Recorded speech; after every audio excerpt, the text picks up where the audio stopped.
All right. Hello, everyone. I'm Baram, and I'm part of the Association of Cyber Engineers, and I'll be essentially showing how attackers can crack Wi-Fi, especially insecure Wi-Fi, along the lines of uh, WEP and WPA security protocols. So to get started, I will be showing you some things that can be definitely used to crack Wi-Fi. Please do not do any of what I show you on not your own networks. Uh, Otherwise, it is grounds for a lawsuit or worse. So yeah, we will laugh and make an example out of you if you get caught. So don't do that. So to start off, what is Wi-Fi? Initially, it stood for wireless fidelity. Now it's just used for really any wireless networking, but yeah, wireless fidelity. Before Wi-Fi, your internet was carried through copper wire, fiber optic cables. Still is, but Wi-Fi is a bunch more ubiquitous now. And through Wi-Fi, your information is carried on top of a wave, which is known as a carrier signal. And this information must be encoded, which is known as modulation. And the receiving device must extract this information, meaning demodulate or demodulation. So these waves have a frequency or a width and an amplitude, which is a height. And these frequencies for Wi-Fi are typically 2.4 gigahertz and 5 gigahertz. And 5 gigahertz is it is supposedly better than 2.4 gigahertz. It just doesn't travel through walls or as far as 2.4 gigahertz. You'll see many devices operate on the 2.4 gigahertz frequency. So the main properties of or on a Wi-Fi network are the SSID, which is essentially the network's name, what you see in your Wi-Fi list whenever you try and connect. It can be quote unquote hidden, but not really. You can have snippers that just look it out, which is why it doesn't truly make your network safer. It's just an illusion. Then you have your MAC address, which are unique hardware identifiers for each device on the network, which can be spoofed, and I'll show you how to do that later. And you have your whitelist and blacklist, which are lists of devices that we want to allow on our network and lists of devices that we don't allow on the network. And these whitelists and blacklists work off of MAC addresses. So what can we do to ensure quote unquote privacy? You encrypt the traffic going over the network, meaning you introduce security methods and protocols. So the first one, or at least one of the first that was introduced, was wired equivalent privacy, or WEP. And while that used to be one of the most popular ways to encrypt your Wi-Fi, it's now been discovered that it's easily defeated. Not recently discovered, but fairly. And so then came about Wi-Fi protected access, which is WPA, and you now have new generations of it, which are WPA2 and WPA3. So they're stronger, but they can still be easily defeated if you're using a weak password. So to start off, get your VM ready. We're going to try spoofing some MAC addresses. So what you're going to want to do first is install a tool. Stop that. Install something called MAC Changer. So you're going to do sudo apt-get install MAC Changer. And we're going to disconnect and reconnect our Wi-Fi interface. So we're going to do sudo, good Lord. We're going to do sudo ifconfig to get our list of wireless interfaces.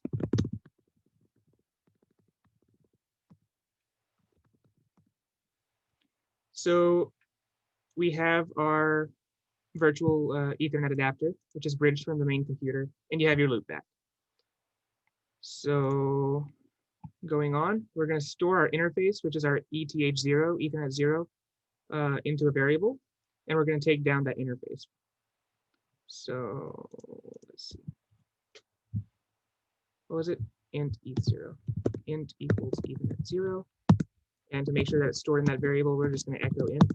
And yeah, we can see ETH0 is stored in there. So we're going to bring it down, meaning you're going to do sudo ifconfig, sudo ifconfig int down. And if we do sudo ifconfig again, you're going to see you don't have your Ethernet 0 interface. So for anyone who's following along, am I going too fast? Or in general, am I going too fast?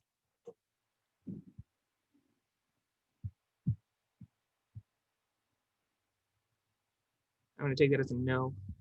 So we're going to go ahead and change our MAC address. So we're going to do sudo MAC changer tac m, And we're just going to give some random MAC address and assign it to our Ethernet adapter. So sudo MAC changer pack M.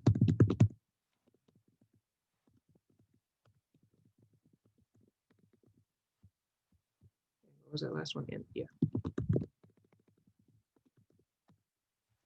All right. And you can see here that our old MAC address was whatever this was, and now it has a new one. So we're going to bring this interface back up. So sudo if config int down, or sorry, up, and sudo if config. And you can see it's back up with a new MAC address. And I know I didn't show you earlier, but this was the original MAC address.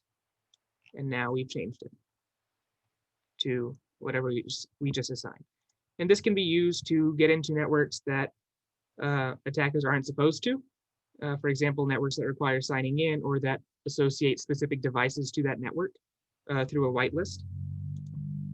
And yeah, that is how you spoof your MAC address. How do you change it back?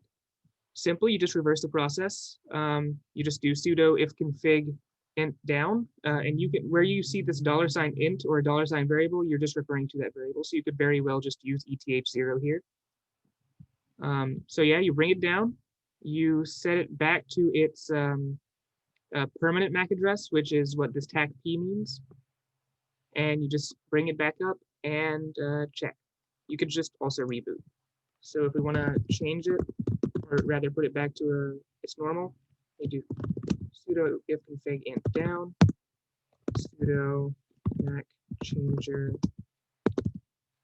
pack P, and then int. And you'll see that it's no longer this old one, it's back to its permanent one. So we can just do sudo if config up and sudo if config to check. And yeah, it's back to what it was originally. Like I said, you can just restart your system, or technically, I think you could just unplug and replug your Wi-Fi interface if you're using an external card, which we'll get to later. So moving on to wired equivalent privacy, which is WEP. It was one popular form of wireless encryption, as I said, and it's slowly going away. It's no longer supported by Windows 10 because I figured that out about 3 hours ago.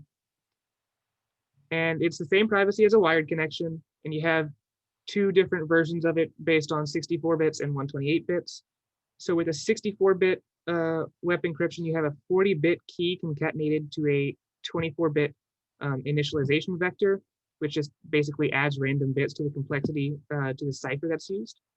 It then forms a seed, which is the second key for a cipher, and you generate a key stream, and your plain text, which is your password, is XORed to create ciphertext. And then going on, you have a four-way handshake, and meaning the client sends initially an authentication request to the access point, meaning my phone wants to connect to a router, so it'll send a request. The access point says, sure, if you can solve this plain text challenge, meaning enter your password. The client then encrypts that plain text with the WEP key and sends it back to the access point. And if the access point is able to decrypt the response, and if it matches what it sends, or sorry, solves the challenge essentially, then all is good. The weaknesses of WEP are basically that initialization vectors are generated for each packet. And since these IVs are 24-bit, 2 to the 24th packets are easily achieved with how much data we use today. So whenever you essentially create more packets, you're going to have collisions happen. And on a busy network, it's not hard. You sniff and inspect a number of packets, and it'll let attackers easily determine the cipher key. So I tried to crack WEP. My router doesn't support it. So this looks bad. We're moving on, but it can be done. So moving on to Wi-Fi protected access, which is now pretty much ubiquitously used. It's WPA, WPA2, and WPA3. As I said before, it was designed in response to WEP's weaknesses, and each packet in WPA is encrypted with a different key, and each packet's integrity is then verified with a sort of checksum at the access point.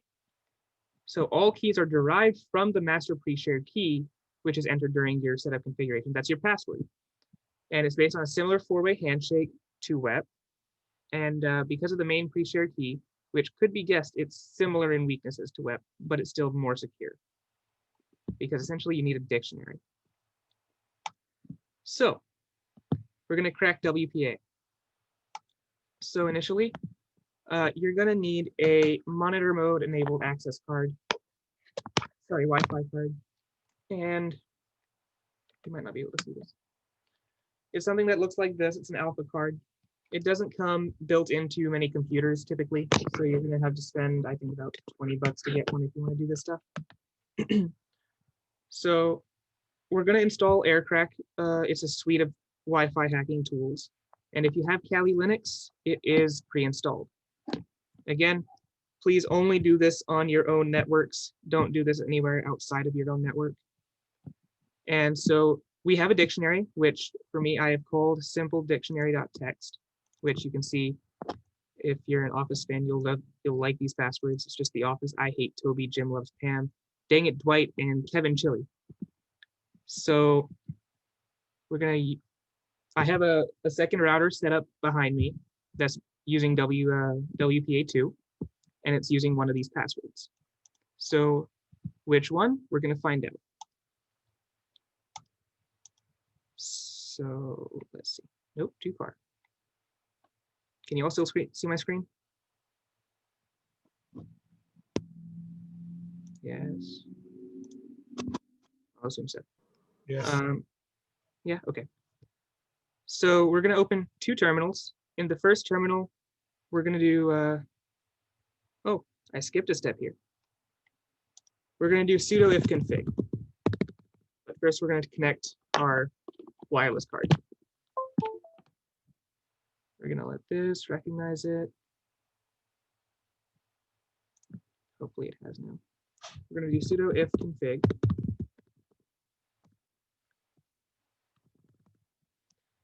And you'll see that compared to what we did in our last terminal, we have a new wireless interface. This is what we're going to be using. This is that alpha card that I was showing you earlier. So in this first terminal, we're going to basically store the the Wi-Fi card's interface name and its MAC address. Come on. There we go. So we're going to store int equals WLAN 0, and MAC is equal to this address.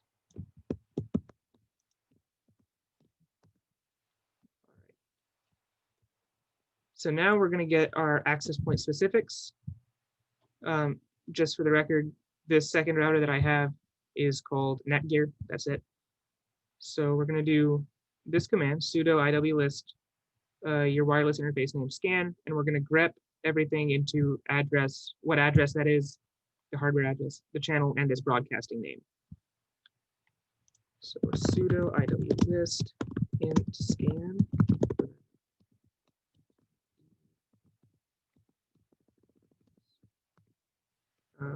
Channel.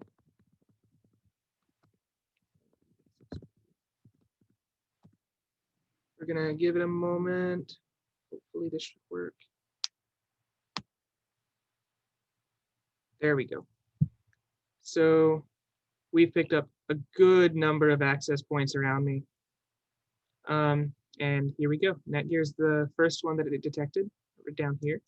So we're gonna want to store each of these in its own variable in both terminals.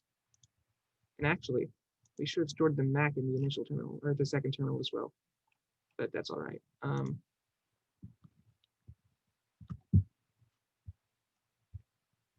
Yeah, that's all right.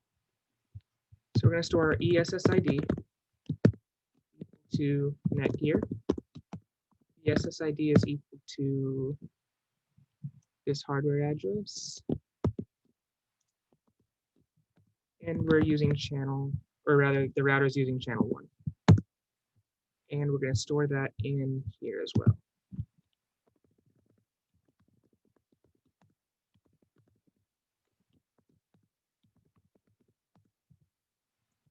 All right, and just to make sure that these are all stored, we're going to do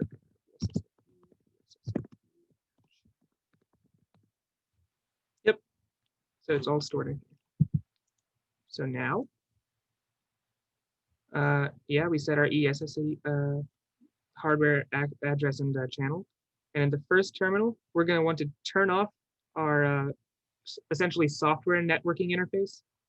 So that's essentially what this is. So we're going to do sudo network manager stop. And we're also going to do sudo airmon, which is part of that aircrack suite. We're going to do sudo airmon ng and check kill, which is going to kill all processes that can interfere with future things that we'll be doing with this tool. So it's going to kill WPA supplicant. When it does, there we go. And we're now going to bring down our wireless interface. So sudo if config down. Sudo if config. All right, our WLAN 0 is nowhere there, so that's good. And we are going to start monitoring in terminal 1. But first, when we do that, we kind of need to enable monitor mode on this. So sudo airmon, right? Yeah, airmon ng.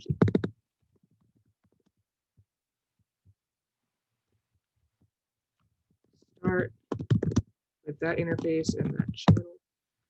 So basically, it's just taking our interface right now, putting it in monitor mode. And then we're going to do sudo aerodump ng with specifying the channel, the hardware address, and the output. So tag C is for channel, tag BSSID is for BSSID, tag W output, and we're going to use our new interface name for a monitor, essentially. It just adds mon in front of our interface name. And have I typed that out right? Yeah, good. Okay. So we're going to do that. And it starts this little tool here that's essentially capturing whatever's going on to that access point. So now we have to create a handshake. So I'm going to use my phone because I have no other device to connect to the network. And I'm going to connect with the password. So I am connecting to the network. Keep your eye here, and also, yeah, keep your eye on that. It found the handshake. So it stored this. And what we now need to do is crack it. So we're going to use the aircrack tool to compare it to our dictionary.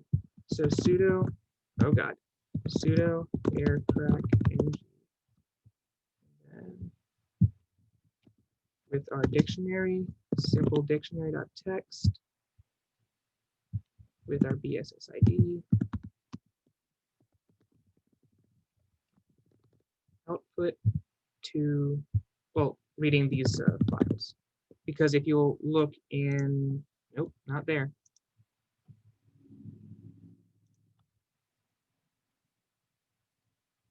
If you look in here, we have all of these capture files. So we're going to go through each of those capture files and try and find a password. And what do you know? We found our key. It was Jim Loves Pam. A truly Michael Scott password. So yeah, that is how you crack WPA. Hopefully you'll never have to crack WEP because it's never there. So essentially, what do you do to keep yourself safe? Of course, you use the most up-to-date firmware and software available for your router. You can even flash different versions of it, of the firmwares onto your router, like DDWRT to do more lower level customization. Ensure your router is using WPA at the very least, but of course WPA 2 and 3 are better. And use your long, strong passwords that are likely not going to be guessed or found in any dictionaries like we found here, because there are very big text files that are terabytes in size that are essentially dictionaries that are used to hack these routers. So just keep your password one that's not in a dictionary, not a common one, and very unique. Thank you. Any questions? Yeah, I have one question. Yeah. What's the difference between like WPA, WPA2, and WPA3? They're just different revisions, if I recall correctly. I think WPA 3 was just introduced. Let's take a look. So let's see. So yeah, it's just encryption and key rotation stuff. It's all this. Let me share my screen again. It's all of this just updated. You have your encryption, key rotation, distribution, and authentication. You can see that the differences between all of these that I just showed you. Of course, WPA2 is more secure. So you have better protection even for weak passwords for WPA3. It's easy connectivity to devices with no display. Did not know that. So smart devices, Internet of Things. And better individual protection on public networks. So hopefully more security, or that does mean more security. And 192-bit security. So that is hopefully very secure. But yeah, that's essentially what a quick Google search will tell you about WPA3. Gotcha, thank you. Yep. Any others?